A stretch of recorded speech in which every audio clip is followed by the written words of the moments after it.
Bill Yates, security. You got here quick. 10 minutes or you get your money back and a free pizza. What time did you find it? Well, my first round's 8 o'clock. Les is on nights, he didn't say anything to me. Found a car about 1:15. I knew he was dead just to look at him. He's not that old either. Have you got the night man's details? We need to talk to him. Les? Yeah, I've got his number in the office. Excuse me.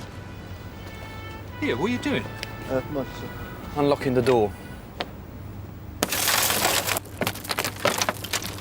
I thought you had skeleton keys for that sort of thing. What do you think this is?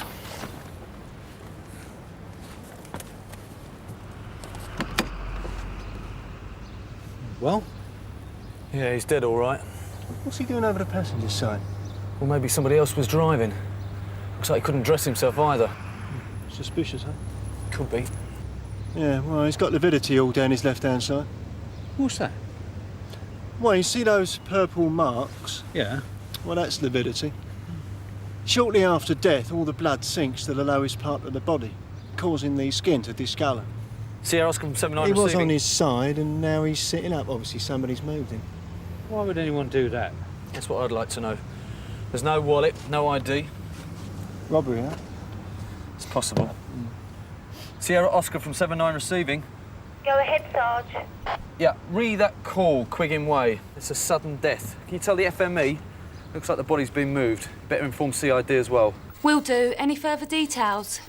Yeah, it's an IC1 male, mid-40s, identity unknown. Can you do me a vehicle check? We believe that the factory is located at the rear of the house, which backs onto a railway embankment. The dog seems to be covering that, but we still won't be able to hang about. We've got to go in firm. Can I have a word? Fast. There's 3 floors to come. What's up? And a flat roof. Suspicious death. How suspicious? Well, it could be natural causes, but it looks like the body's been moved.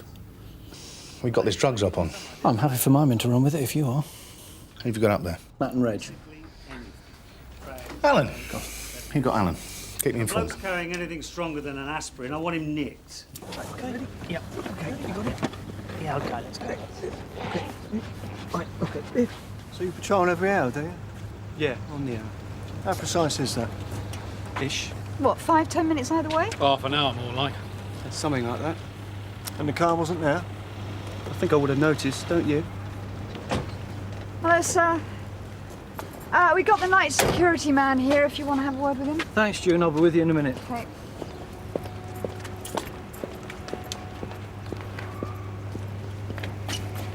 Why would someone want to move a body? Inconvenience. Not as inconvenient as trying to lift 14 stone a dead weight. Mr. Monroe, this is Les White. I should be in bed asleep right now. A man has died, Mr. White. 12 hours have been on. Did you say anything? Bloke hasn't been murdered, has he? So, you know, what's the problem? We need to find out how the body got there and why. Yeah, well, why don't you ask Bill? He was the bloke what found it. Because we're asking you. No way was that car here when I last took a look. What time was that? Just when I got off, about 10 to. 8? Yeah. Look, this job ain't exactly exciting, you know what I mean? So you didn't bother to patrol properly? Yeah. OK, thank you, Mr. White. Was that it then? For the moment. What else have we got? It's a fleet car registered to the council. That's all we know. And you and Alan check it out. Reg, you're with the body. Oh, what can you tell us? Well, he's been dead no more than 8 hours, no less than 5 natural causes. Anything specific? Well, I can't say for sure. We'll know more if we can get a history from his GP. But the body must have been lying on its side for a good 3 to 4 hours, judging by the hypostatus, but it's an inexact science. So it has been moved? Oh, almost definitely. Typical doctor. You never get a straight answer. Excuse me. Excuse me. Is the governor around? Yeah, you're talking to him. Can I ask you? Do you have a silver Ford Mondeo L221 GHX registration? 221? Yeah. Yeah, that's one of ours. Who's it booked out to? Why, what's that? We just need to know who was driving it yesterday. Well, I'll have to check. I think it was taken out yesterday PM by Jeff Fordham from housing. Can't be in an accident. Not the car, no.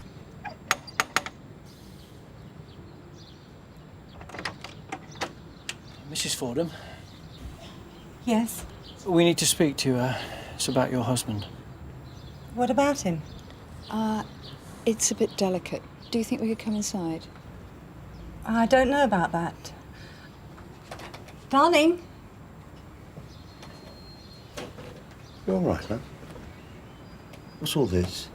Mr. Fordham? They haven't come to arrest you, have they? I think there's been some mistake. What's this all about? A silver Mondeo, registration L221GHX. It's all right, love. I'll deal with this.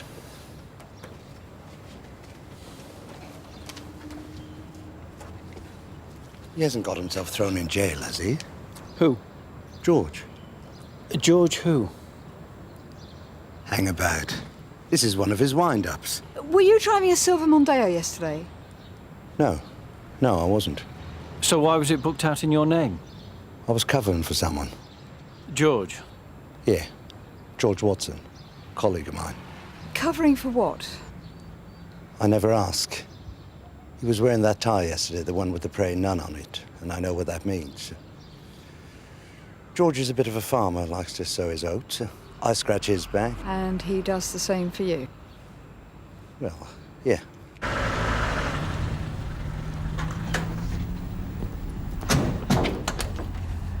Morning, gents. Got a nice fresh one for me. What's happened to this fella, then? Well, we don't know yet. Got a name for him? Not at the moment, no. Don't know a lot, do you?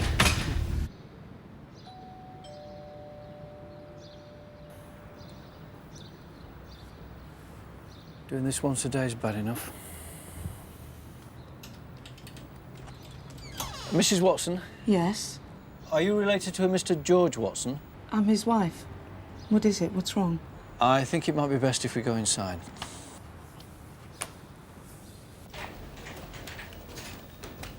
Is this George Watson's office? Oh, he's not in yet. Can I help? And you are? Mandy Trudie, his assistant. What is it? George not paid a parking ticket or something?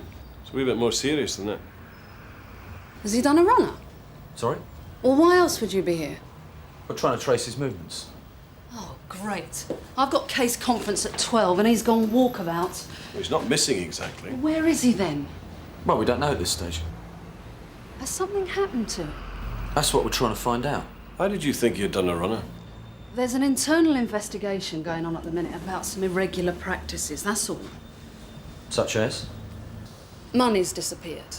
But money goes missing all the time. It doesn't necessarily mean anything dodgy. What about yesterday? Did he seem okay? Anything troubling him? George couldn't do enough for his work. They sent him here, there and everywhere. He'd been complaining about pains in the chest. I told him he ought to see a doctor, but he wouldn't have it. He doesn't believe in them. Was there a history of heart trouble in the family or anything like that? His brother had angina. I know he didn't believe in them, but was he under a GP at all? Sounds silly, doesn't it? Like a kid with Father Christmas or something. I'm sorry. It's all right. It's all right. What I don't understand is he wasn't even supposed to be in Sunhill. He should have been in Burnley for a conference. Look, is there a relative or friend that we can ring? Somebody you'd like to be with now? He's such a kind man. So generous and loving. A pig. A real sod to work for. If he can't get his own way, he makes you pay for it. Take it you don't go on with him then? We've had our moments. Well, he likes to live life to the full. He's got what you might call the usual vices. Bit of a ladies' man. Yeah. Well, that's the impression I get anyway. What precisely is his job? He's the allocations officer. Someone writes in, wants a flat or a house, and he sorts out the worthy from the unworthy. There's a criteria, is there? Single mums, disabled, unemployed, priority cases. George doesn't care about who he's helping. He's just into the power of it. What time did he leave? About 5. He said he was going to Burnley. Lancashire? That's his joke. He means the Burnley Hotel, Ockham Street.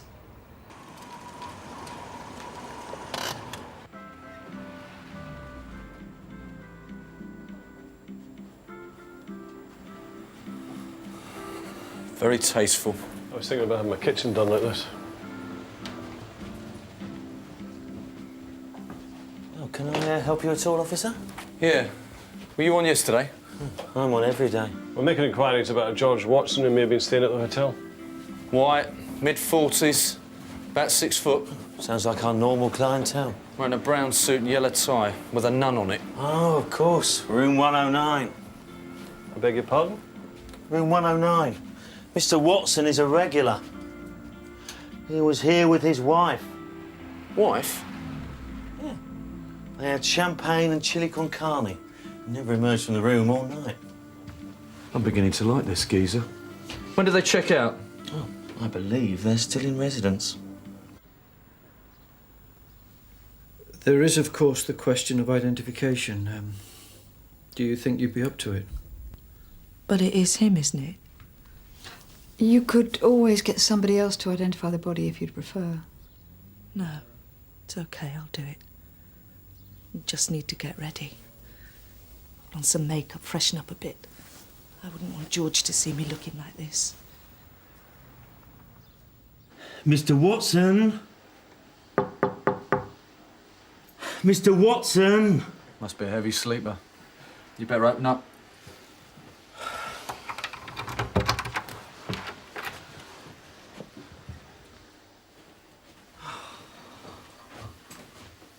Lovebirds have flown the nest thing. Oh, who's going to pay for all this, yeah? These don't come cheap.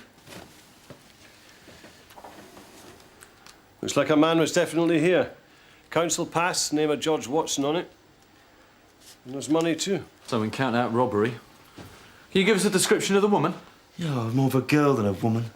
What was she, fat, thin, dark, blonde? Oh, a short, cheap redhead. Sarge, what was his wife's address again? Somewhere down Goodwin Avenue. George Watson. Watson Stationery Supplies. 82 Malham Street. There you go. UK headquarters of George Watson Stationery Supplies. Could be a sideline, I suppose. What do you reckon? Executive Secretary? Doesn't quite fit with the brown suit and comedy tie image. That is not short, red-haired or cheap. I think we got the wrong address, Sarge.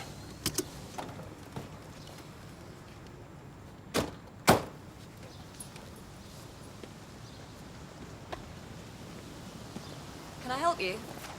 Nice car. It's my husband's. He's fanatical about the damn thing. It's just a routine inquiry. We wondered if you're acquainted with a George Watson. What is it? Did he put you up to this? You know him, then? Know him? I'm his wife. How long have you known George? About a year. So it was a short courtship. Is George in some kind of trouble? When did you see your husband last? 3 days ago. He's on a sales trip. Does he phone? Every night at 8 o'clock without fail. And last night? I would really like to know what's going on. I'm afraid, Mrs. Watson, we believe your husband is dead. Did you get many of these in? I mean, he's not all that old, is he? Time of the year for it. Changing the weather, you see. They start dropping like flies. Then, of course, we get the drink drivers in during the festive season. Yeah, well, he won't see another Christmas. No more stuffing for him. Only he could talk, huh? Forgive me for asking, Mrs. Watson, but what kind of marriage is it? What do you mean? Well, where did you meet? At a conference. What for? Multi-level marketing George was attending, and so was I. Marketing? George dealt with office supplies. I was interested in setting up my own company. Somewhere between the slideshow and the open forum, our eyes met, and that was that. You say George dealt with office supplies? Stationery, paper clips, that sort of thing. And what about his clients? George kept his business life very separate from his home life. Look, if you'll excuse me.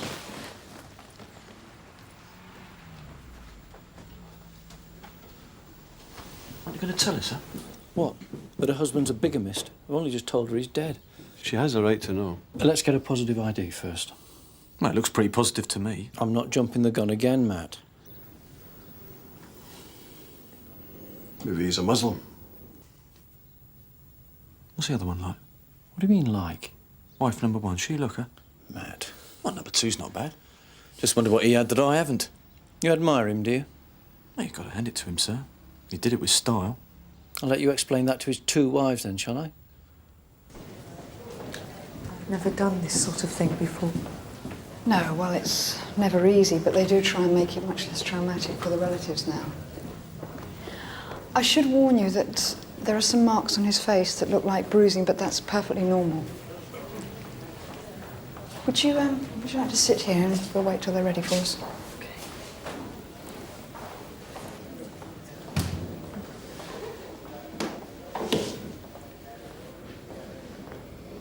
Mandy, George Watson is dead.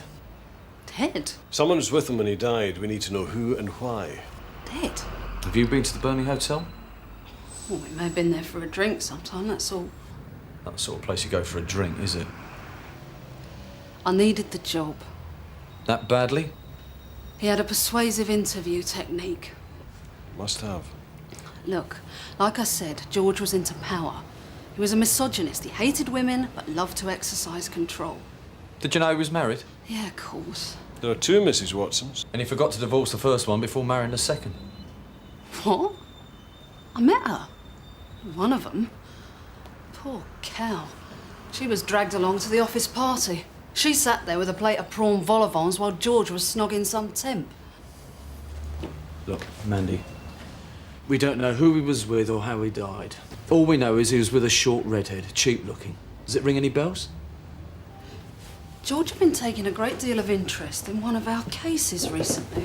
A Burnley Hotel type interest?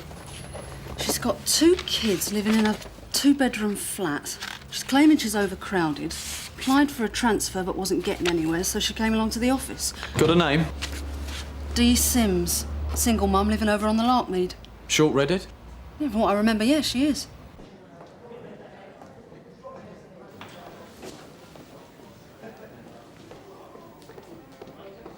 There's something you're not telling me, isn't there? How do you mean? It doesn't take a sergeant, an inspector and a plainclothesman to tell me my husband's dead. There's something else. First of all, we need to establish that it is your husband. You know it is. Mistakes have been made in the past. There's another woman, isn't there? It's all right. I've suspected for a while that there might be. With all his travelling and staying away from home, I suppose it was inevitable. What was it? A car crash? Something like that? No, nothing like that.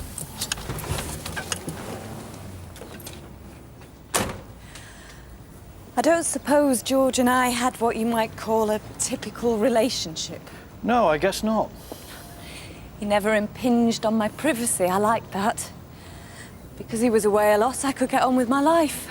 But still have the security of marriage. That's all I was after. I didn't want to end up an old spinster. What about George? What was marriage to him? An escape? From what? His past, I suppose. His mother walked out on him when he was 10. Old enough to know what was happening, but still young enough to be scarred by it. Yeah. And when George got hold of something, he didn't like to let go of it. You? Yeah, me.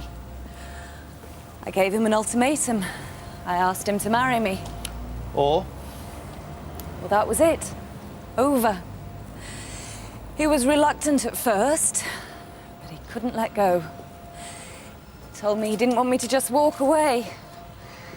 So I got the ring on my finger, and he got me.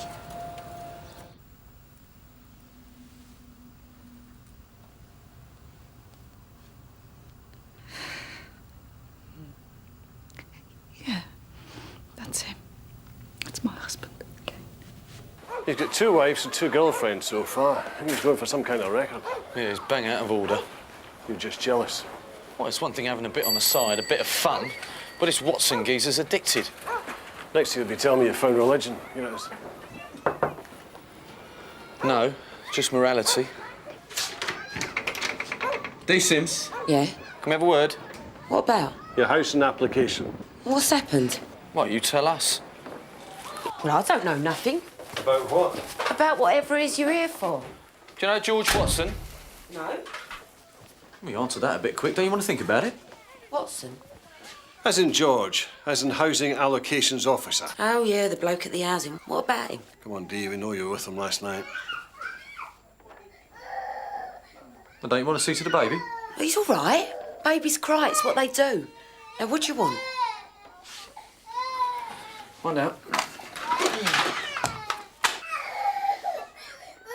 It's your day job, then?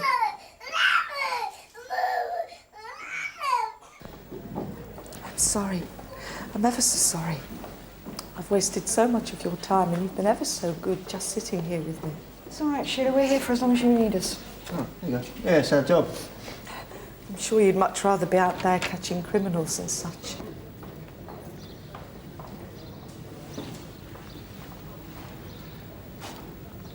Take a seat.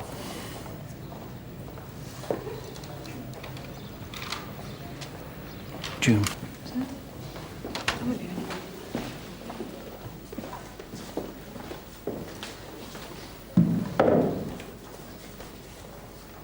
Could have saved us a lot of bother. We haven't done anything wrong. What, removal of a body? You're hardly security guard of the year, are you? You don't know what it's like. What? I've been burgled 5 times in this place. Look at it. There's nothing left to take, but they still keep coming back for more. I'd do anything to get out of here. It's not safe for me kids. So what did you do? Can't you just leave her alone? Come on, Dee. We need to know, were you with them last night? This is harassment. Look, shut it! Watson was well at it. At what? He was getting backhanders, selling keys and that. You could get your case moved forward if you had the money to pay for it. Dee had no chance on the official waiting list. Watson asked me for 500 quid for a set of keys to the flat. Squatters' rights, and we're laughing. What's that way I could afford 500 quid? So you propositioned him? He propositioned her. So what was the deal? I shack up with Watson for the night. Me and the kids get a 3-bedroom masonette out of it. Les weren't happy, but I mean, what choice did I have? Not a bad deal, really, till he kicked the bucket. What happened? What do you think? Heart attack? Well, I don't know. I'm not a doctor. I nearly died of fright as it was. I couldn't move him and I panicked. I phoned Les and he came over and we tried to get him dressed, then got him down the back by the fire escape. Then you drove him to the car park? Yeah. I was going to do my round and then drive it down to the old docks. But Bill came in early. I knew there was no way he'd cover for me, so I just had to leave Watson in the car park. Then you sat him upright and you locked the car? And hoped that was the end of it. Well, I suppose it was. For him.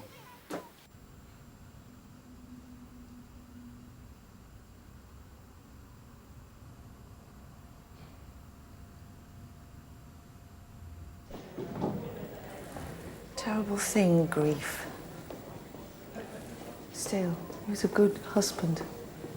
Not many wives can say that now, can they? No, I suppose not.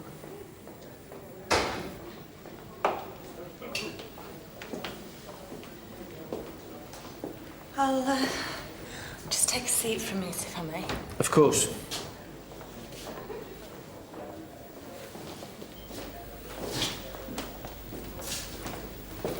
So, when are you going to tell them? They'll find out soon enough. What, the funeral? There'll be a full investigation before. Really think it's a June, bad I don't like this any more than you do. Let's give them time. Let them mourn the George Watson that they knew.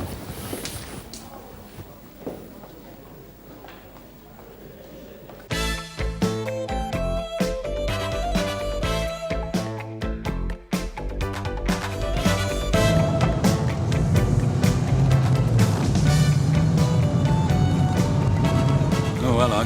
What's all this about? Everything all right, love? No, it isn't. My daughter's missing. My husband's at the station. He's reporting it now. He's at Sun Hill? Yes, he's reporting it now. She should have been back 3 hours ago because we were going to her grand's and she wouldn't do this. She just wouldn't. So. And your Mrs.? Dean, Barbara Dean. Is there anyone at home, Mrs. Dean? What? Well, there should be someone at home in case your daughter returns. How old is she? She's 15. She's just 15. I don't want to waste your time. I'm sure Lucy will turn up when she's ready, but as I told the other officer, I promised my wife I'd report it, so, well, you know. Has Lucy gone off like this before? Well, no, she hasn't, and that's why Barbara's concerned, understandably, but as I say, I'm sure she'll turn up soon. I'm slightly confused, Mr. Dean. I don't understand why you're so relaxed about your daughter's absence when your wife's so concerned. Well, I suppose it must look a bit odd. Yeah, she was supposed to come straight back after training. Mrs. Fowler phoned to say she left her watch behind. She expected her to be back already. She left the truck at 12 and it's only a 15-minute walk. Mrs. Fowler? She's the teacher who does the athletics training on a Saturday morning. And Lucy was walking back? Yes, she was today. Richard, her dad, usually picks her up, but now she says she prefers to walk. I had a row with my daughter this morning. It's rather awkward. I haven't had a chance to explain to my wife what it was about yet. I was hoping to pick the right moment. There was some trouble at Lucy's school recently, Canley Road. Some of the kids were taking crack. A couple of months ago, I remember. Yeah. Anyway, they were in Lucy's class. And about the same time, we were getting these strange phone calls. Whoever it was would put the phone down whenever Barbara and I answered. And, well, I got it into my head that, he might have been a dealer or something, phoning for Lucy. I thought somehow that maybe she was involved. So, anyway, I got this tape recorder thing for the phone. Voice activated. I saw it advertised mail order. You just switched it on and it recorded all incoming and outgoing calls. I had to find out if the caller was a dealer. And that's what the row was about. She found out about the tape recording. Was she involved in the drugs? No. The thing is, she was more annoyed with whoever it was calling than we were. What did the caller say to Lucy? Oh, it was just a heavy breather. And did you try to trace the calls? I got the numbers, dialing 1471. The phone security people said there were local call boxes, but they couldn't tell me which ones. Anyway, I think that's why she's gone off. She said I'd invaded her privacy, that she couldn't stay in a house where she felt she was being spied on, and other things. I think she's gone to see her boyfriend. Her boyfriend? Mark. He's staying with his sister at Southend. I left a message for him to call. Lucy! Luce! Maybe she left a message. I appreciate your candour, Mr. Dean. It makes everything much clearer. I hope so. As I say, I'm sorry to take up your time. Sir, can I have a word, please? Excuse me. Sir, Holly just called in. She and George just picked up Mrs. Dean wandering around in the street inside the home. They found a message on the answer machine from the daughter saying that she's been abducted.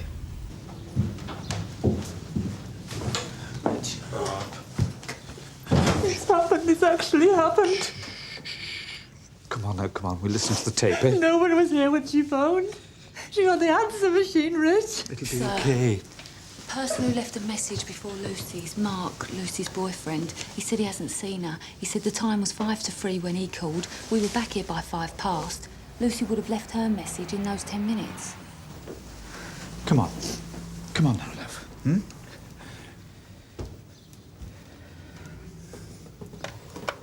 Come on, please. Oh, God.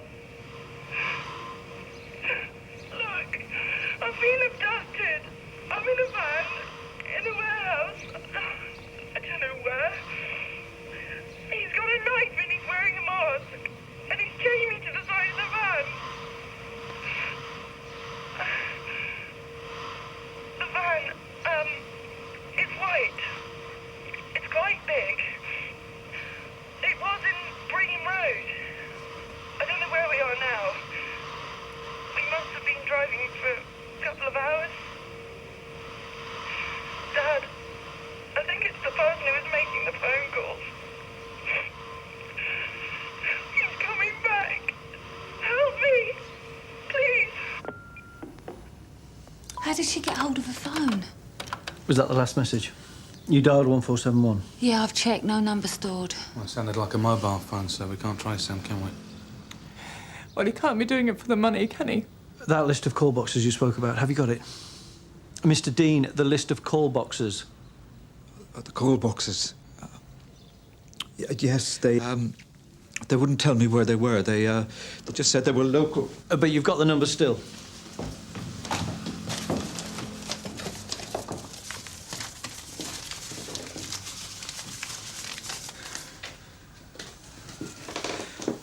His voice.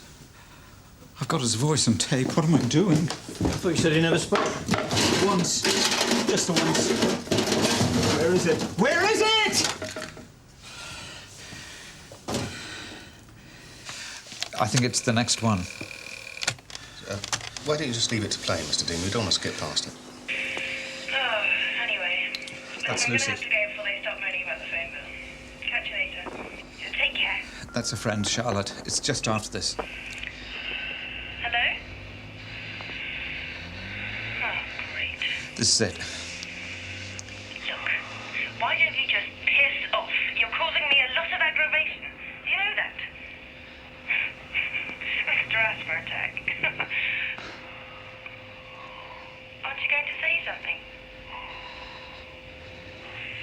Look, no offence or anything, but why don't you get yourself a life? Eh? Why don't you get yourself a life? I might just consider that option. Who are you? Bastard. What do you mean by that? He means her life. Doesn't he? Get her life. Can we hear that again? That's the bastard who abducted her. Mr. Dean?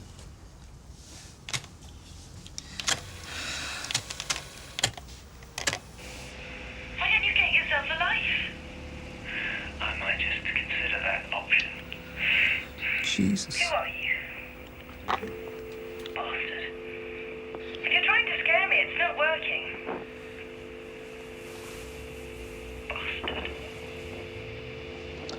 Do excuse us a moment, Mr. Dean.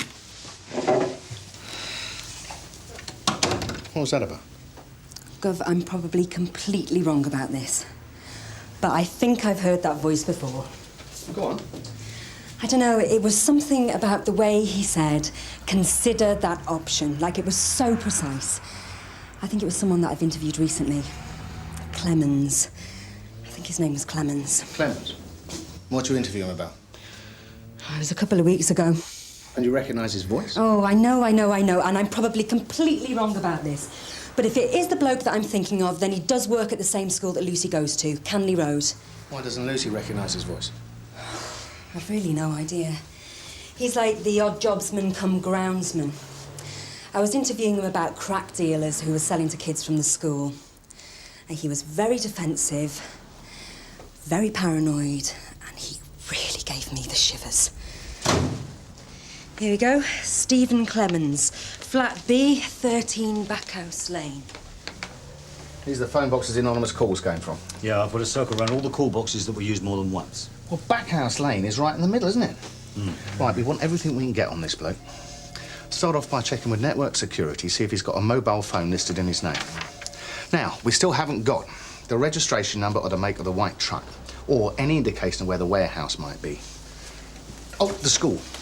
I know it's Saturday. Try and get hold of the headmaster at home, see if he can give us anything. 13 Backhouse Lane. Come on then. Alan, let's go and pay him a visit. 595 from Sierra Oscar 1. How's it looking? Well, there's not a lot of traffic, sir. No houses overlooking. Might look fairly innocuous, but if you wanted to abduct someone without being seen, you could do a lot worse. You're looking for Steve, he's not in. Steve Clemens? Yeah, he went out this morning. Perhaps you could help us. I'm D.I. Deakin. This is W.D.C. Croft from Sun Hill. Your neighbour of Steve's. Yeah. What's it about? We want to speak to him. Do you know where he went this morning? No idea, I just heard the door slam when he left. Was he driving? Well, he didn't take his car. It's right there. Have you ever seen him driving a white van? No, I don't think so. There was a white van parked here last night. It was right there next to his Escort. Is it normally parked there? Well, I've never seen it before. You didn't notice any of the details, like the number plate or the company name on the side of the van? Afraid not. Sorry. OK, thank you. Alan, he's not at home. We're going back to the car. Received. We'll have to interview some more of the neighbours, see if we can't get a better description of the van.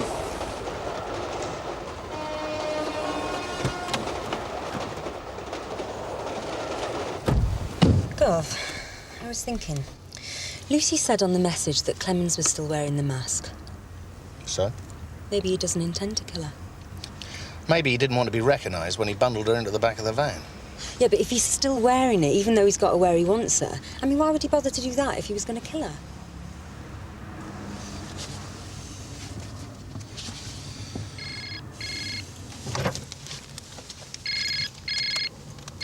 Hello. We've been on to network security, and as far as we can tell, there's no mobile phone registered to Stephen Clemens. Don, I've been thinking. Clemens has got to have got that mobile phone from somewhere. Now, if we can get the number, they can trace the area that Lucy made the call from to within a few hundred yards, so we need it badly. Understood, Carver. We've also done a name check and there's no white van registered to him either. But he has got a blue Ford Escort, registration number Alpha 246. Charlie Echo Golf, yeah, I'm looking at it now. He's not using it. We've got a witness here, says that she saw a white van parked outside Clement's flat last night. It's not there now. Gov, that's him. Right, we've got an eyeball on him right now. He's going into his flat. He's on his own. There's no sign of the van. Alan, get in the car. We're not going to pull him. No, get in. Don, gather as many cars as you can muster. We're going to follow him. Get down here as quick as you like and get as many bodies as you can. Now, with a bit of luck, if she's alive, he'll lead us to her. If she's dead, then there's no hurry to arrest him.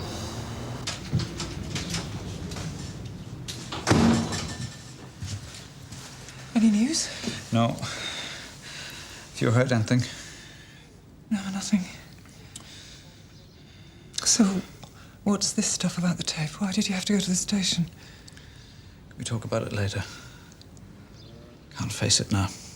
Do you mind? No. Of course not. He's not hanging about, is he? He's making a move. Where are you? We're in position, Gov. John? Yeah, I'm here, Gov. OK, now we've only got 3 cars, so if he sees us, he'll lose us. So don't be seen and don't lose him, right? Received. Suspect getting into blue Ford Escort, Alpha 246 Charlie Echo Golf. What's he got in the bag? Suspect heading north down Backhouse Lane. Received, on way. He's continuing on down Alverton Road. OK, I can take it up. OK, John, go for it. Don't get too close, John.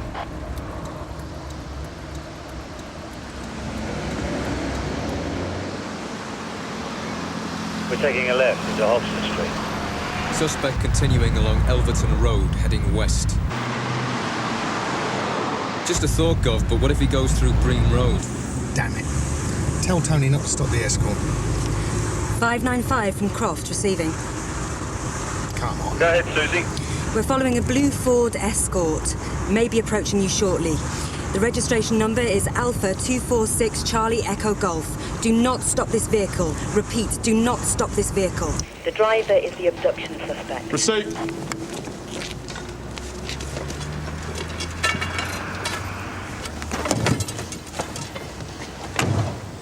Check his tyres or something, Tony.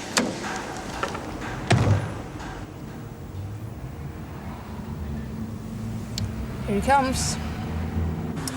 Don't really want to risk following him through Bream Road, Gov.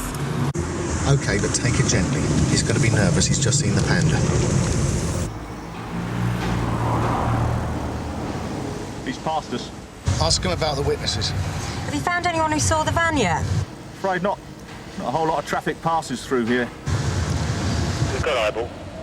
Suspect continuing on through Ackland Street. Traffic's getting heavier. I'm parallel to you on Tallow Street. He's pulling over opposite the station. Has he rumbled us? He's getting out. There's heavy traffic.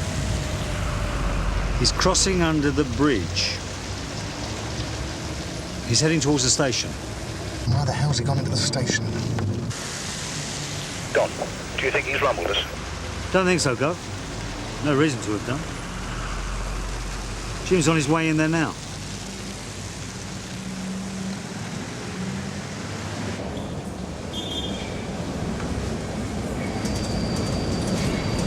I can't see him.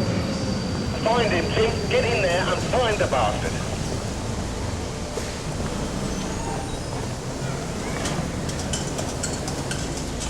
No, I've got him. He's buying cigarettes, it's fine. There's a transport plod. Excuse me, officer. Look, can you walk this way? What's going on? There's a bloke in there. I've got an obbo. I don't want to spook him, all right? Yeah, right.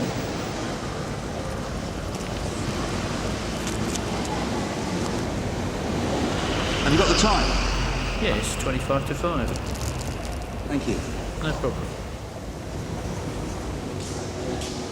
He's leaving the station. Did he see you? Yes, Carver, he did see me, but he's not suspicious. Pull him. He doesn't know we're onto him, Gov. He's fine. I can see him now, Gov. He's totally oblivious. He's clocking the local talent. Pull him. Go.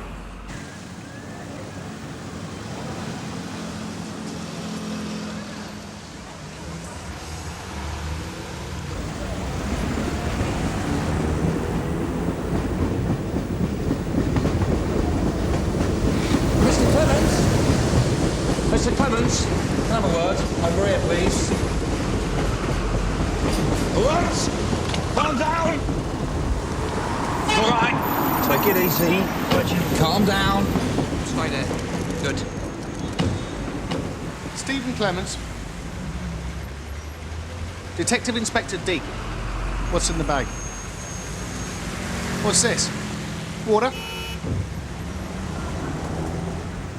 Bread? What's this for? You tell me, Mr. Detective. I'm arresting you for abduction. You do not have to say anything, but it may harm your defence if you do not mention when questioned something you later rely on in court. Anything you do say may be given in evidence. Do you understand? I hope you know what you're doing. We'll be going to your flat now, Mr. Clemens. We'll be carrying out a search. Jim, put him in the car. Any sign of the phone? No sign of it, Gov. The hell's he put it? What do you think of the bread and water? Prison food for the prisoner? I think you're right. I think she's still alive. Yeah. Somewhere, Gov. Don't get their hopes up too much, Polly. Just explain it as it is and let them decide how to deal with it, all right? OK, sir, I understand. Is there some news? We haven't found Lucy, but we have arrested someone.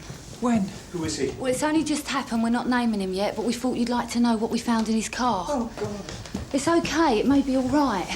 He was arrested shortly after he'd been back to his flat. He picked up a bag containing half a loaf of bread and a bottle of water. So that's for Lucy, so she's alive. This is definitely the man who abducted her. We believe it is. Oh, thank God for that. They've got him. He can't get to her now and she's alive. Yes, but where is she? What was the bread and water for? The bread was stale. It wasn't for me. I feed it to the ducks. And there's a leak in the cooler system of my car. I have to top up the radiator. You may verify it if you wish. We wish. And if you want to know about the electrical flex, I was thinking of purchasing a new fridge today. If I put it in the boot, the top won't shut, so I need something to tie it down. Electrical flex is the only thing that will hold it securely enough. So you saw the van parked outside as well? That's right. I told him you wanted a description. Well, I didn't notice what the make was, but it was a refrigerator van. We can assume that the refrigeration unit wasn't on, otherwise you'd have mentioned it in the phone call. It's not the refrigeration part of it that concerns us. It's the fact that the van is airtight. We don't know for definite that Clements was driving this particular truck. No, Gov, we don't, but it was parked outside his house last night. Some of the residents we spoke to remember seeing it, but they know nothing about it. So that, in conjunction with the other evidence that we've got... What's he doing with the refrigerator truck? Well, it makes sense if you think about it. Because it's refrigerated, it's insulated, so it's like a soundproof cell on wheels. We've been onto the fire brigade to see if they can give us an estimate about how long the air inside will last, but my guess is hours. So basically, she'll die of suffocation unless we find her today. Yep. What about Clements? He's denying everything at the moment. It's been an hour since the girl made the phone call. It's too big an area for a beat sweep. 2 hours radius. It could be outside London. I thought about making an appeal on TV and radio. I'll get onto that. Have you got an index number? No. Make of the vehicle? And it's undercover in a warehouse. Right. I'm looking for two kinds of information. One, anything that will point us in the direction of the van, and two, anything, background, anything that will help me break this bastard down in the interview room. Don, I want you to organise that side of things. Have a word with his girlfriend, see if she knows anything. Dig into his past. Anything you think might be relevant. John and Alan, you're checking the vans. I want you to check everyone Clemens is in touch with, friends and neighbours. Now, we have got his home phone number, so I want someone to go to BT and get his phone records for the last month. He's got to have got that van from somewhere. So we're looking for friends, hire companies and anyone with any contact with a warehouse. And we're looking for one more thing. Very important. The number of the mobile phone he's using. We find the number, we find Lucy. So you recorded her private phone conversations? Yes. And that's what the row with Lucy was about this morning? Yes! I don't think I want to hear about this. Well, you're going to have to hear about it because I'm telling you about it and it happened. Please, Richard, not now. Someone had to do something about it. There were the phone calls, there were her moods, everything. She could have been on crack, for God's sake! Well, you weren't going to do anything about it, were you? I'm not the individual you're looking for. There's been a terrible mistake. We don't think so. You're wasting your time. And mine. Where's Lucy? I don't know where she is. I don't know what you're talking about. I'm now producing Exhibit CD1, a pre-recorded tape which I'm going to play for Mr. Clemens. The first voice that you'll hear is that of Lucy Dean. I want you to concentrate on the second one. Why don't you get yourself a life? I might just consider that option. Do you recognise that voice? Do you want to hear it again? It's your voice. No. It's like my voice. Superficially, but it's not my voice. Where do you live, Mr. Clemens? You know where I live. 13 Backhouse Lane, that correct? Yes. The family of the abducted girl have been receiving a number of nuisance phone calls, including the one you've just heard, which was threatening. We've traced those phone calls to a number of phone boxes within a 5 or 10 minute walk of your flat in Backhouse Lane. Did you make those phone calls? No. The pattern's just a coincidence. Yes. Like your voice being exactly the same as the one on the tape. What about the white van that was parked outside your flat last night? Do you know anything about that? No. Another coincidence. OK, I'll tell you what we know. This is a case of mistaken identity. And I advise you to consider your position very carefully. It is a coincidence. You've got it all wrong. We know that you abducted Lucy Dean at Knife Point in Bream Road earlier today. We know that you were wearing a mask, and we know that you forced her into the back of a white refrigerator van that was parked in Bream Road. We believe that that van is now inside a warehouse and that you've locked Lucy inside. Now, the point I'd like you to consider very carefully is this. The van is a refrigerator van. Refrigerator vans are airtight. So if we don't get to Lucy soon, she's going to die of suffocation. Oh, God. Look, I can understand. You must be desperate, but really, you've got the wrong person. This is a girl from the school, isn't it? That's why you think I'm involved. If Lucy dies, the charge is murder. That's life imprisonment. Don't threaten me. Kidnapping is, of course, a lesser offence. You've kidnapped Lucy. If you now tell us where she is, the courts are bound to look leniently upon your case. If, however, she dies because you're trying to avoid conviction, the reverse is going to be the case. Now, I'm going to put you back in your cell so you can think about that. You've got the wrong man. Where's Lucy? I don't know.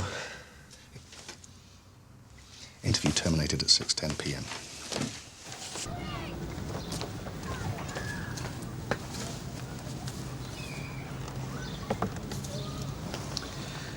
I only did it because I care about her.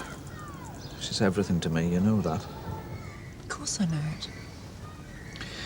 I was just worried about her. Yeah, you thought it was a drug dealer. You thought she was involved, but she wasn't, Rich. She did tell us that. Yes, she told us. She told us lots of things, but she wasn't always being truthful, was she? And I've learnt a few things in the last few weeks. I can't believe you did that, you know. Her private telephone conversations. Our daughter is having sex with Mark. You knew that? Yeah.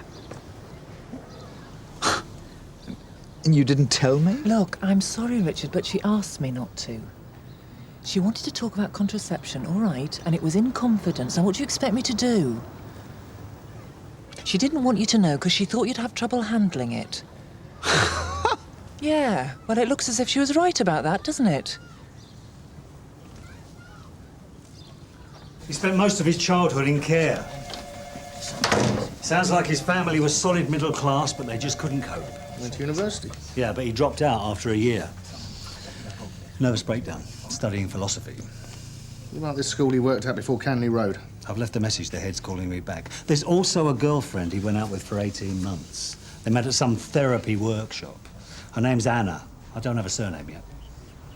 What about the phone numbers Clemens called from home, John? They're going to get back to us as soon as they've got anything. Well, hassle them, because we need to know who he called. What about the fire brigade? Do we know how long we got? They're getting back to us as well, Gov. They know it's urgent. Yeah, but they said they can only give us a rough estimate anyway. See if we can get one of those vans into the yard and we'll see what we're dealing with. Right.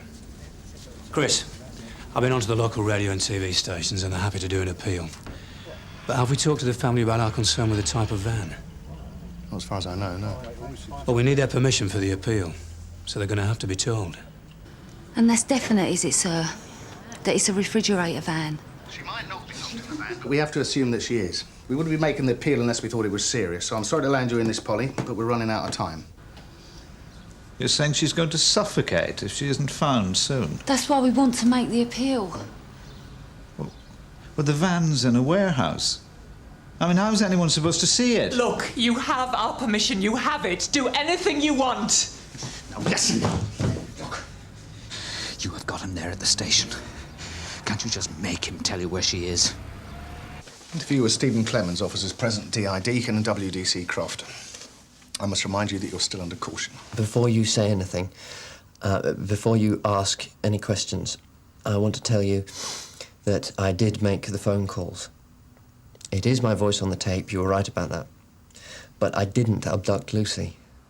You admit to making the anonymous calls to the Dean family? Yes. And that it was your voice on the tape that we heard earlier?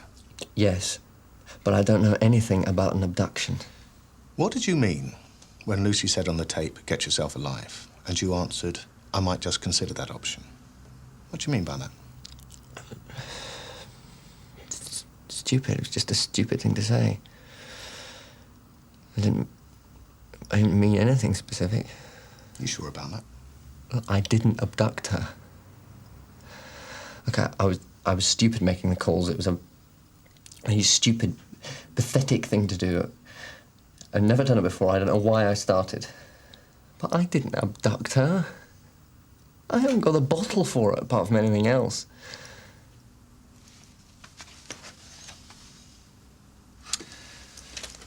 You think it takes bottle to abduct a 15-year-old girl, do you? Well, no, but perhaps bottle is the wrong word.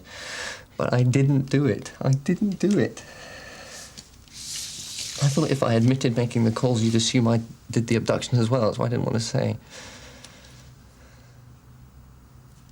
Look, Lucy's a special girl.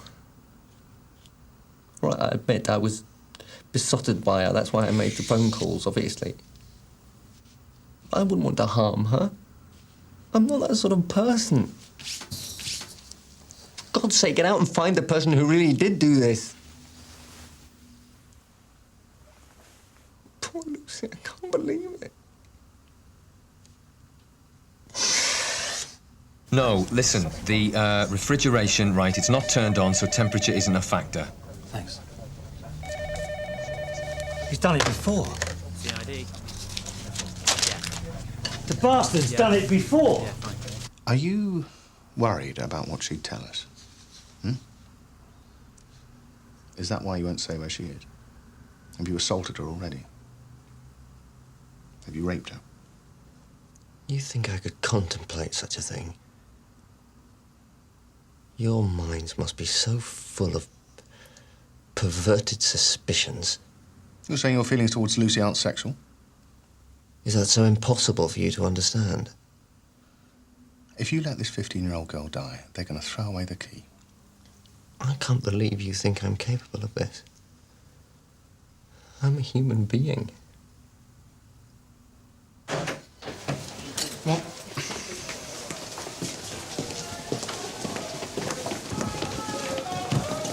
Oh, sorry. That's quite all right. Sir, can I have a word? Sure. Hang on a minute. Don Beach asked me to pass on some information. Clements was at another school before Canley Road, the school Jane Staples went to. She's the girl they fished out of the Thames. And the marks on her neck were consistent with strangulation by electric cable. You found cable in Clements' car, yeah? He's killed before. And he won't admit to the kidnap because that would put him in the frame for the other murder. So, he's got nothing to gain by telling us where Lucy is, and everything to lose. Just sitting there, laughing at them. I'd carry carry out the interview in the cells with a length of rubber hose. No, you wouldn't, Cathy. Forget Pace. The girl's life's at stake, George. Yeah, well, maybe she's dead already. Or maybe that's why he's not saying anything. It's in his interest to deny it, so he's prepared to let her die. That's all it is. Really think so? I think he's a callous, evil bastard. What you want to do is provoke him, make him take a swing at you. Then you can use a bit of the old reasonable force, kick it out of him. Kicking's too good for him. All life sentences aren't the same, you know. Judges can recommend minimum sentences. Parole boards tend to look leniently upon offenders who've shown remorse. You've got the wrong person.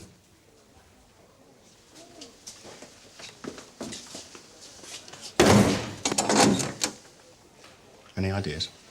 Go! We know the index number of the van. Belongs to a dairy product wholesalers called Dark & Sons. There is a God.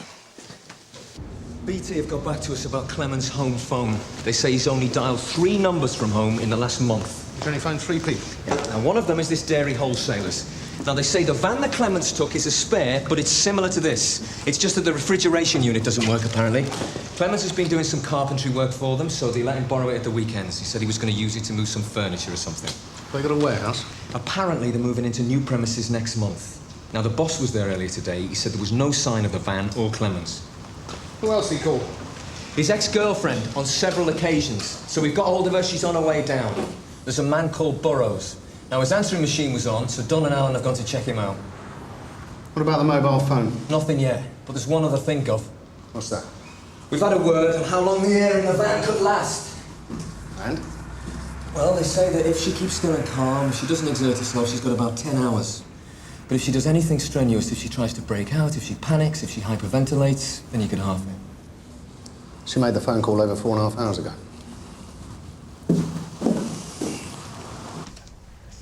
This is Anna Fox, Gov. Stephen Clemens' ex-girlfriend.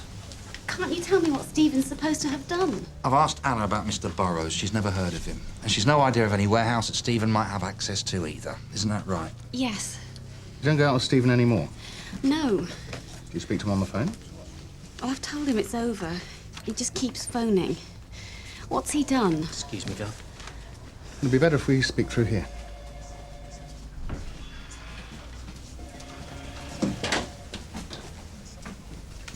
Sit down.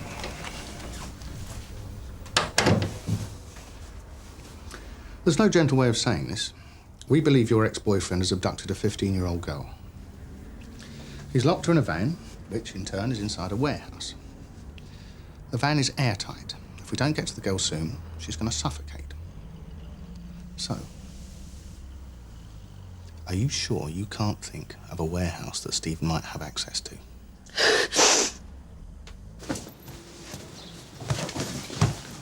Just let me do it, all right?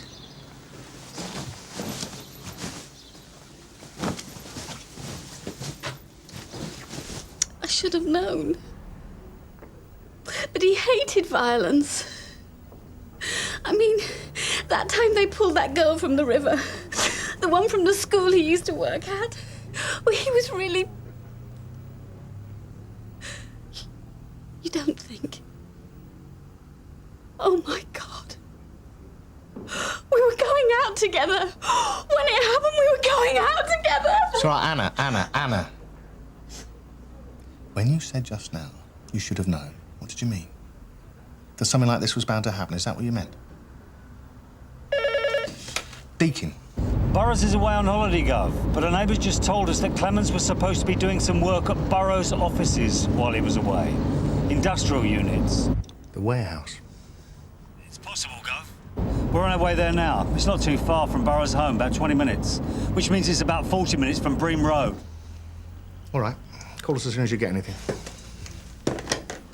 Is that the warehouse you were looking for? Maybe. Anna, what did you mean when you said before you should have known? I don't know, really.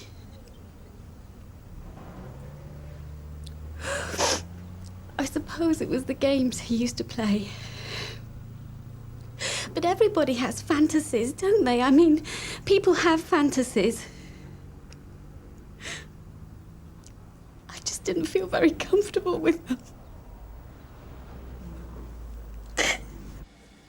I should never have stopped picking her up in the car. It was broad daylight, Rich. I said some terrible things to her this morning. What if they're the last words I ever say to her? They won't be. Right? They won't be.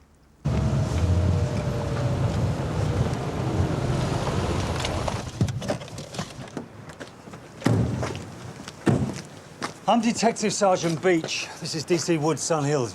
Are you working for Mr. Burrows? Yeah, that's right. I'm just here for the day. He gave me a set of keys. What's the problem? We understand Stephen Clemens is doing some building work here. He decided to start tomorrow. You've seen him today? He was here earlier. What's this about? Did he drive over? Yeah. What sort of vehicle? A white van. Where is it? I don't know. He just turned around and drove up again. Well, there's good news and there's bad news, Gov. The good news is we think we found the place he was going to bring her. The bad news is he's changed his mind. The van's not there. No, Gov, I'm afraid not. I've just spoken to an electrician who's doing some work here. Apparently Clemens turned up earlier in the van. It seems that he was expecting the place to be empty. He thought he'd have it to himself. He just got in the van and turned around and went. There's a sort of strong room affair here.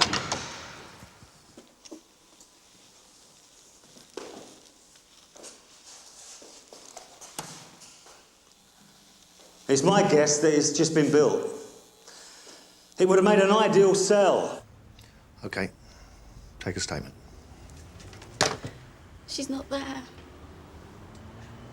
No.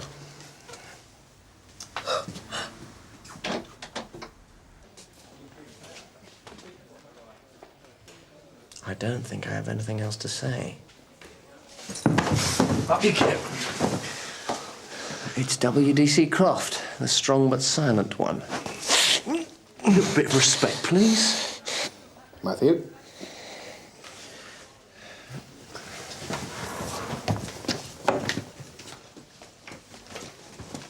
No right to treat people like that. I've a good mind to make a complaint.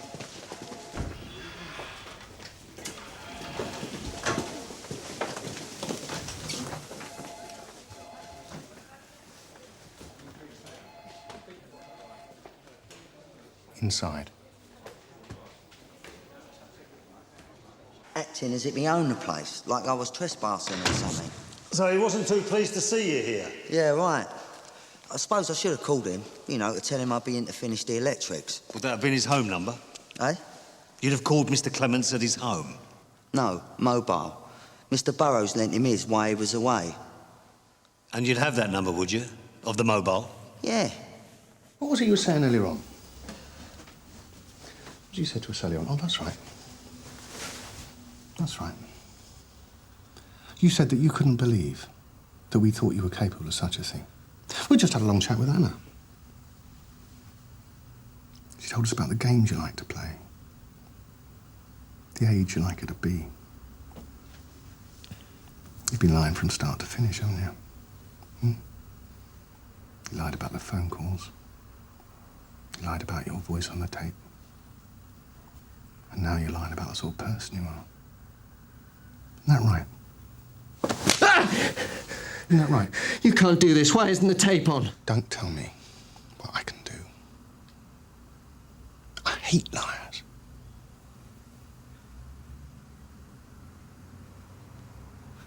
I'm sorry. Sit down.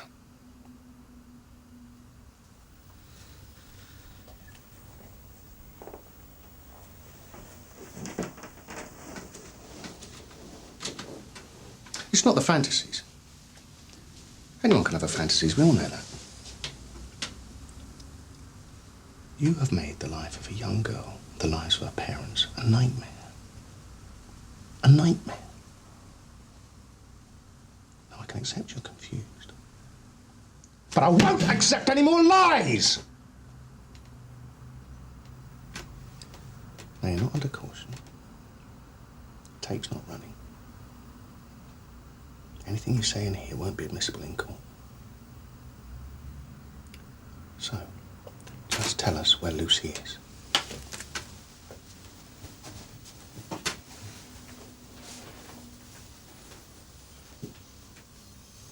There's one more thing you don't know.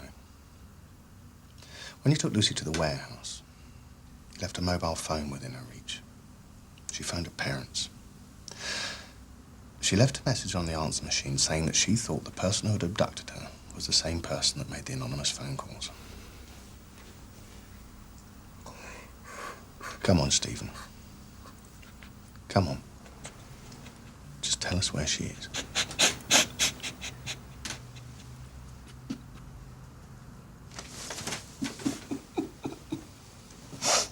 He left it there on purpose, Gov. The mobile.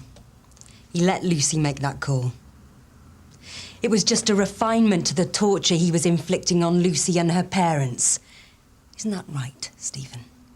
We each get dealt a hand in life. Some get a good one, some not so good. We all have to play the cards as best we can. Isn't that what you say? Go on.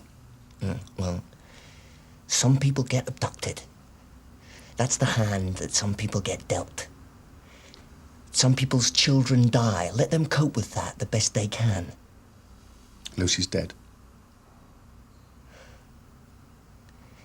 I thought I might deal a few hands myself. Metaphorically speaking. Try handing it out for a change. And you know what? It feels quite good. I like it.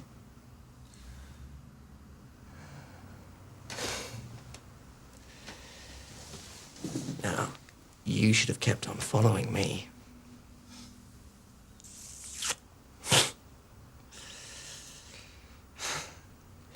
I don't care.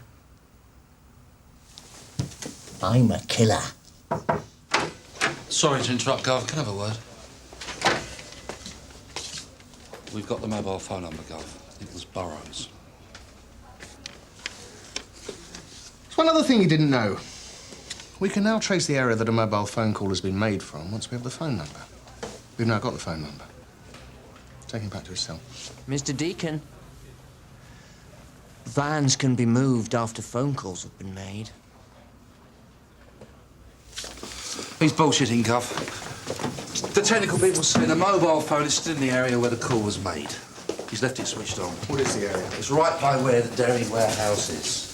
I thought the bloke around that place said there was no sign of the truck. Yeah, it's got to be worth another look, hasn't it? Uniform are on their way.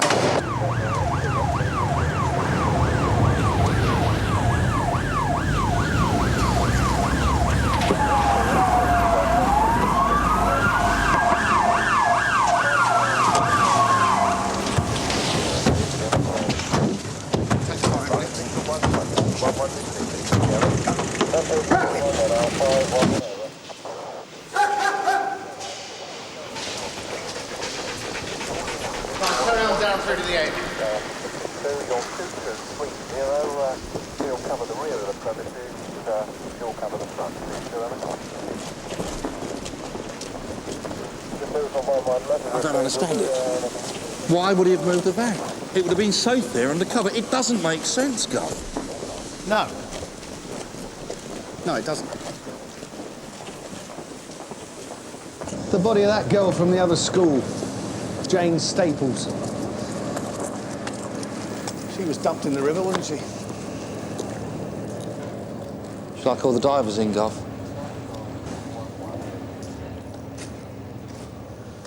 Tom was right. We should have followed him. He had no idea we were onto him when we arrested him, did he? I don't know about that. Yes, you do. He'd have led us straight to her. Any sign? No, nothing. Check the entire building. Yes, sir, twice. Sir, we need a beat sweep of the area.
we're police.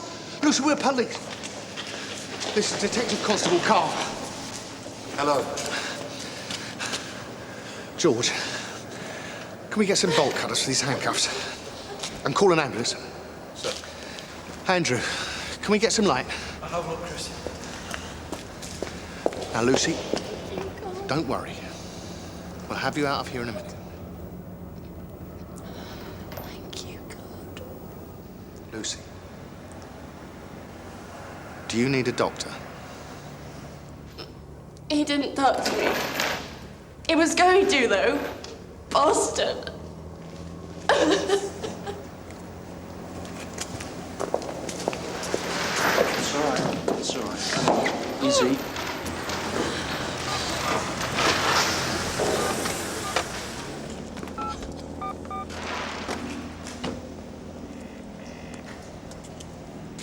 It's a phone call for you, Lucy. Dad! It's me! Dad, I'm all right. The police are here. Still have enough fighting to give Deacon a bloody nose. Thought he was a kidnapper. You're joking. Oh, well, he's always had a funny look about him, hasn't he? I wanted you to know that we found Lucy. Alive. That must be a relief for the family. So the charge is attempted murder instead of murder. Still, something's died. Inside her experience like that.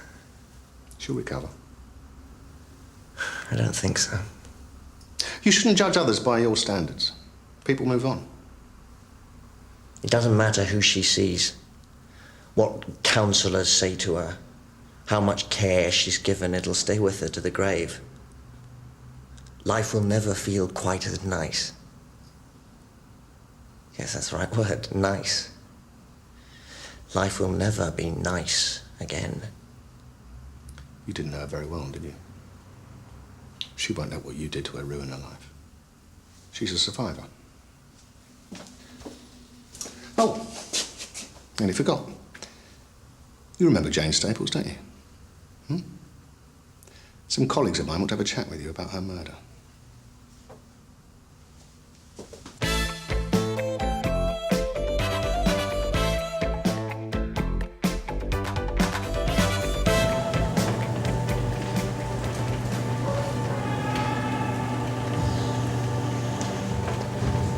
DC Carver, Amit Murder Inquiry Team. Detective Superintendent Hodges is expecting me. Gate's frozen. Well, I'm a bit late. Look, you can't... We're moving prisoners across the yard. You'll have to wait, I'm afraid. For how long? As long as it takes.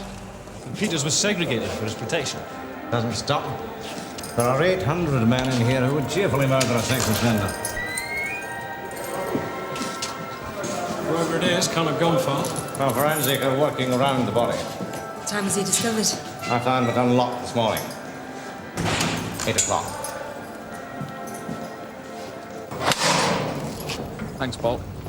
But through here, this is where we keep the real rubbish, the 43s. Do you know who it was? Does it matter? What's one less nonce to worry about? It's not a pretty sight.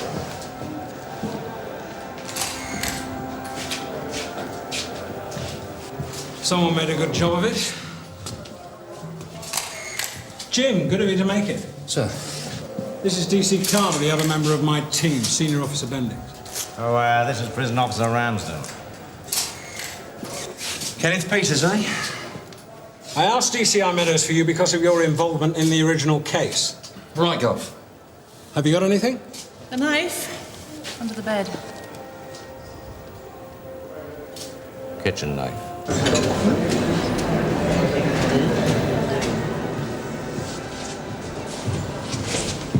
I expect you know some of our guests. Yeah, I've booked one or two of them in yet.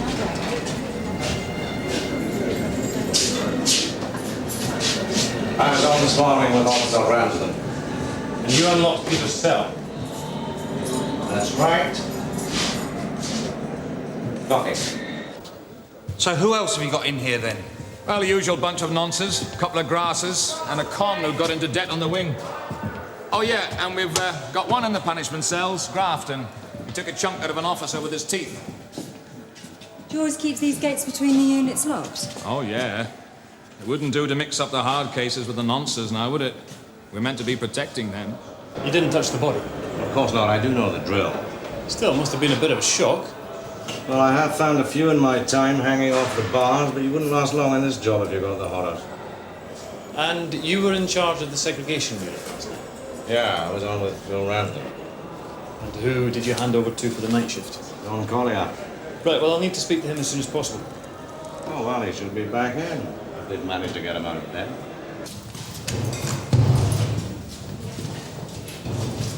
It's one way of getting out of here.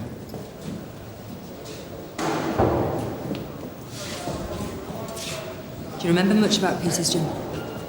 Too much. Music teacher, private lessons. Boys. Mostly little girls, but he wasn't fussy. He only got 4 years. He won't need parole now, will he?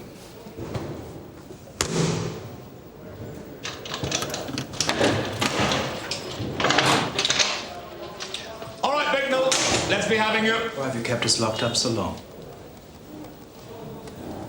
Peters is dead, isn't he? Now, don't start, Bicknell, or I'll have you down in strip cell. Peters has topped himself. Now, you go and get your cornflakes.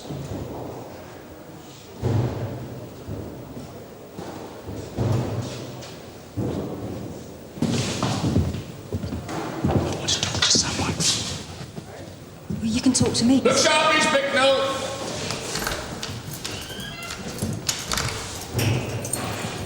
Were you on your own in the unit all last night, Mr. Collier? Yeah.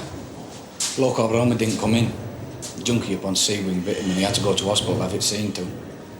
We were bricking it. Don't know what you might get from a bite in here. Couldn't they get a relief officer? Cut the heck. It was just me and me Todd. Governor's new rosters are all to cock. How often do you check the men during the night? Once an hour. You sure you checked Peters every hour last night? As far as I remember. At midnight, you were checking a corpse. Yeah, but I want to know that. Surely you would have seen the blood. You can't see a lot under the night light. Well, you might have missed it once, but not every hour. If you go by the book in here, you'd be a robot inside a year. Okay. Did you unlock anybody during the night? No, I don't have keys to unlock anybody. The night officer isn't allowed to carry keys. And you're sure nobody came into the unit last night? Nobody. There's no way they could have got in or out. I can't even get out. That's what people forget. I'm doing life in here and all. Biting a prison officer. I appreciate your drug dependency and physical state, Grafton, but it isn't acceptable. What's some of these corporals doing here? Nothing to do with you. You've heard the charge. Do you have anything to say? Guilty as charged. 1 month's loss of remission, 7 days in the punishment cells. Governor, moving Grafton. Drop in the ocean for him. 15 years, armed robbery.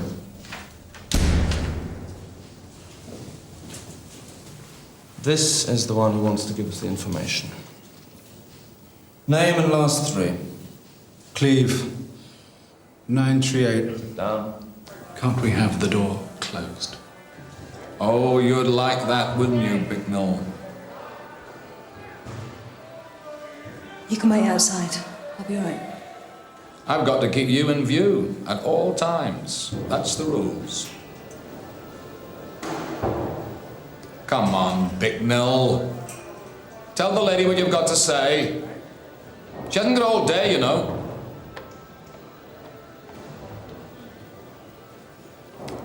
Did you see something last night? I heard. The alarm. Go over on C-Wing, that's all.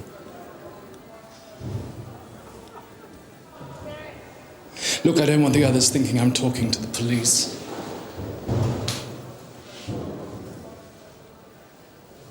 Who's next? That's it. No one else will talk to you. I'm only doing this because I don't want to go out of here in a bag like Peter's, right? But it's well out of order what's going on the wing. He's got everyone running for him. Who has? Reaver. Carl Reaver, always causing trouble. Yeah, I know him. He fancies himself as a bit of a hard man round Sunhill. Reaver wants to get all the screws up on the landing so his firm can give someone on the numbers a good hiding. Did he say who? Peters. Did anything happen on the landings last night? A group of men wouldn't go back to their cells. Happens all the time. No one got out of the wing? No. But then I hear this morning that Peters is dead, right? So I said to Reaver, well, how you did do that, man? And he says, voodoo. I said, voodoo is jive, man. So he laughs. And he says, I paid off the screws to do it, didn't I, Luther? I'm not even on duty. I've got anyone else to show you around. See? All present and correct. You can tell at a glance if one's missing. I was wanting to be in the Met. Feel the medical. Fitness. Can you open this up, please? You can't get fit in here.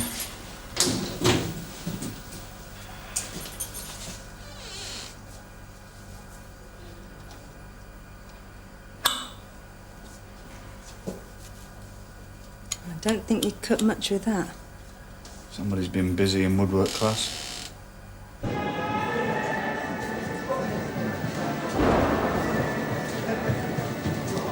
Good morning. Some visitors to see you, Carl. It's the Samaritans. Hello, Mr. Carver. Hello, Carl. Looks like you're keeping in shape. No point in letting yourself go in here, is there? What do you want? You know why we're here. Follow me.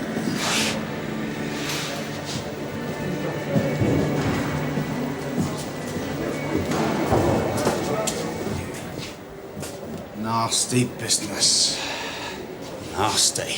Still, they will persist in banging up respectable villains like us with a load of nonsense. What do they expect? Did you know Kenneth Peters? I don't have it with nonsense. Do you know what the word is on the wing?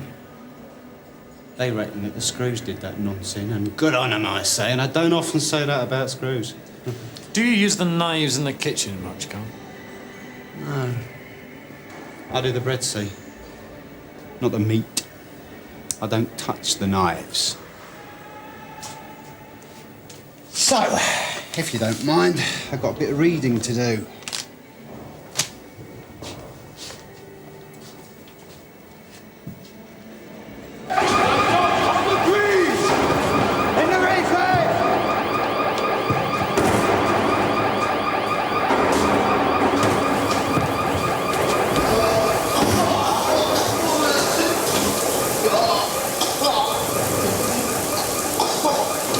The governor's starting to think we're creating the problems rather than solving them. Maybe we just haven't considered the motive for Peter's murder clearly. Being a sex offender is motive enough in here. What about the victims, their families? They must have known him. Not well enough, obviously. Only one family cooperated with the prosecution. The Langports. The others didn't want to get involved. Check them out, Jim. We'll have to let the families know what's happened in any case. Alistair, you better speak to Cleve as soon as he's been patched up. Right, Gov. Trouble is, no one dares open their mouth in this place. There was one con on the segregation unit I thought wanted to tell me something, but when I gave him the opportunity, he just clammed up. Might be worth another try. Let's get it moving. I don't want to be in here any longer than I have to. I ain't say nothing. You grass in this place and you're dead. Why did you grass?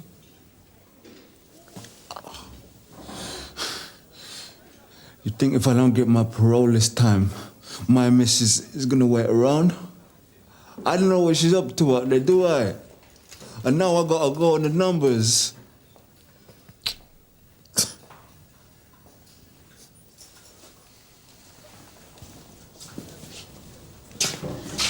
I can't get anything out of him.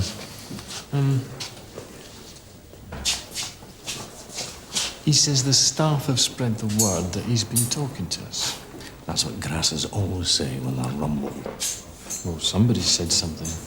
Listen, it's like Chinese whispers in here. My men reckon you're putting too much pressure on them. Go easy if you want to keep the lid on.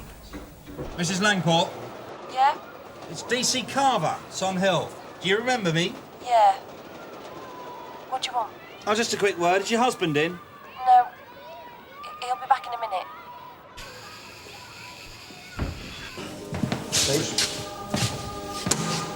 What's he in for? I don't think you'd want to know. Visitor for you, Bicknell.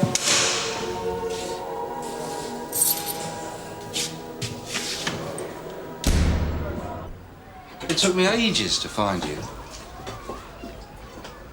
A new start, eh? Hardly. We had to let the house go. Alex lost his job.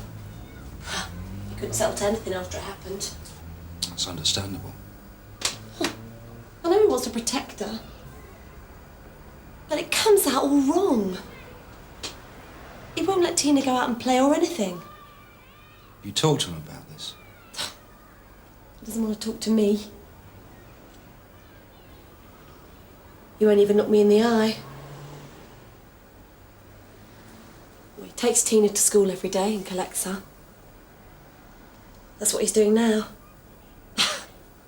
He'd sit in the classroom with her if he could. She doesn't have a dad anymore, she's got a bodyguard. Is this about Peters? Yeah. Look, Mr. Carver. It's been 2 years. You know, we're trying to cope. But it's hard. It's them.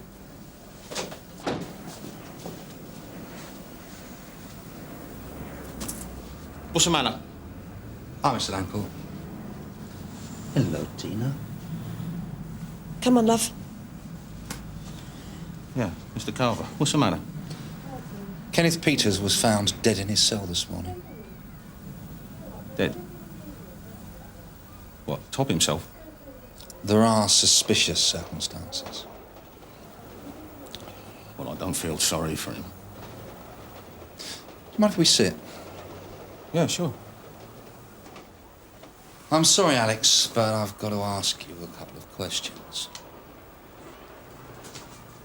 Do you know a bloke called Carl Reaver? No. Hey, what is this, Mr. Carver? You coming round here asking me questions? I know how you feel. No, you don't. What is it? Peters is dead. Good. You haven't touched your tea.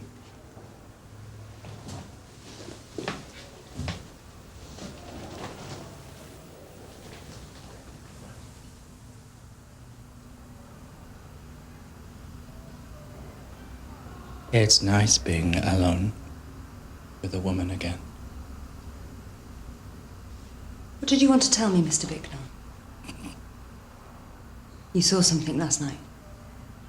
They were putting me away when the alarm went off and they left the flap open. What did you see? Nothing for a bit, just heard screaming. I don't know what was being done to him. Then it stopped and then I saw Grafton coming out. Grafton? The junkie.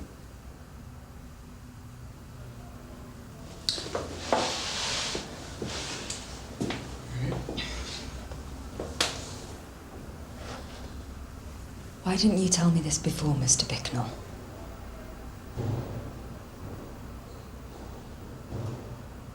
Ramsden was listening. Which is everything we do. I thought if I said anything, I might be next. Collier can't have checked Peter's cell once. He would have seen the blood. You sure he wasn't asleep on the job? Night duty's tough. It's hard for young blokes to get into the routine. Don can be a bit lax. Making excuses for him. Maybe he turned a blind eye. No, I don't think Don's like that. A bit lazy, but not bent. Well, somebody looked the other way. Are you sure you aren't being taken in by the inmates, putting my officers in the dock? OK, look. You know how this place ticks. You tell me how it could have happened. Before bang-up, another inmate during the disturbance. OK, you know your men. What about Ramsden? Is he bent? Thanks.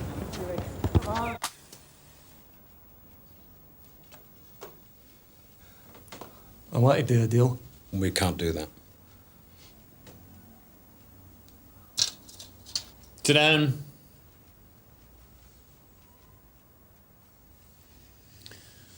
We have a witness who saw you in Kenneth Peters' cell last night, armed with a knife. If I talk, will you have a word with the governor? What have you got to say? Look, get me out of that block, eh? Put me in the hospital. I want to clean myself up. Get off the smack, you know? It'd be best if you cooperate then, wouldn't it? Why should you take all the blame? We don't think you did it off your own bat. We can tell the judge that. I didn't mean to kill him. Reaver just told me to stab him up a bit. He wasn't dead when I left him. I thought a screw'd find him and take him to the hospital. So Reaver put you up to this? Did Reaver get you to attack Kenneth Peters? Yeah. He offered you money? No. Powder. I couldn't do another day inside without my skag, you know. How did you get the knife? Reaver gave it to me. Told me to put myself down a punishment block and wait for a chance to get him. He said they'd keep the screws busy in the wing. Who left the gates open? Helps me. Did Reaver tell you why he wanted Peters stabbed? Contract, he said. Who was paying him? Don't know. One of the dads.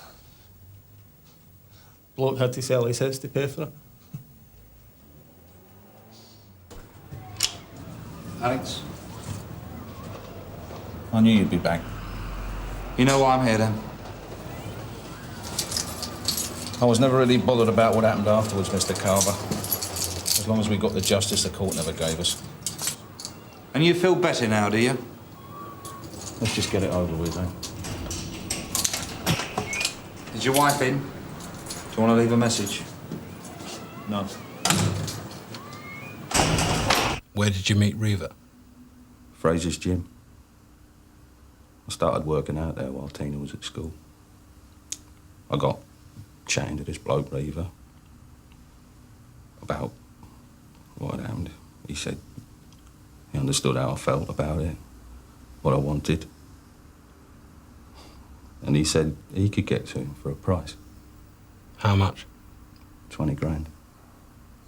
Half up front. The only way I was going to put my hand on that kind of money was by selling the house. You actually sold your house to pay to have someone killed? Reaver was never meant to kill him. Just to make sure he was never able to do anything like that again. I used to drive her to his house.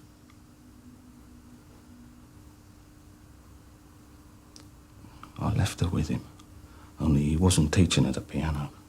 He used to put his arm around her when we arrived, you know. I trusted him. I thought she was safe with him. He got 4 years. It's a bloody joke. I thought they're probably going to let him out in 2, and then he's going to come looking for Tina again. Well, I wasn't going to let that happen. But you made things worse.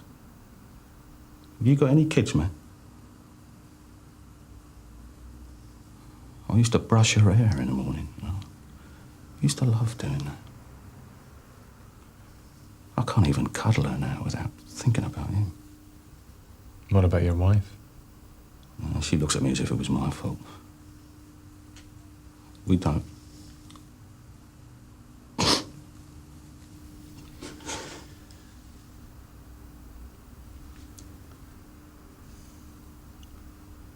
Did Reaver tell you how he planned to get at Peters? No. Do you know any of the officers at Walworth Prison? Did Reaver say an officer could give him access to Peters? What's this got to do with anything, eh? Eh? What is this? It's just a crossword puzzle to you, is it, man? You're just concerned about how things were done.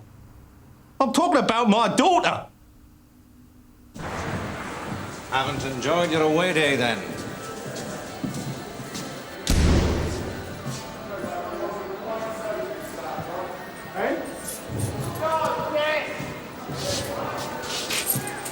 I want a word with you. You should be talking to the cons, not to me. How long have you known Reaver? It's my job to know criminals, like yours. Any idea how Grafton got through the gates to the row 43 prisoners? There was an alarm on. It happens. Yes, but you usually lock the gates behind you. Look, you've got the bodies, so why don't you get out there and nick a few nonces? We'll take care of them when they get here. You left those gates open on purpose. Prove it.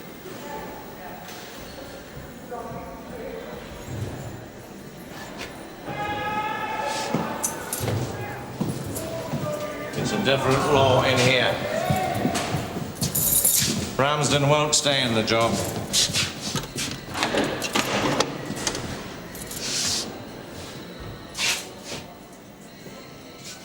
Reaver, wouldn't pack your stuff away just yet.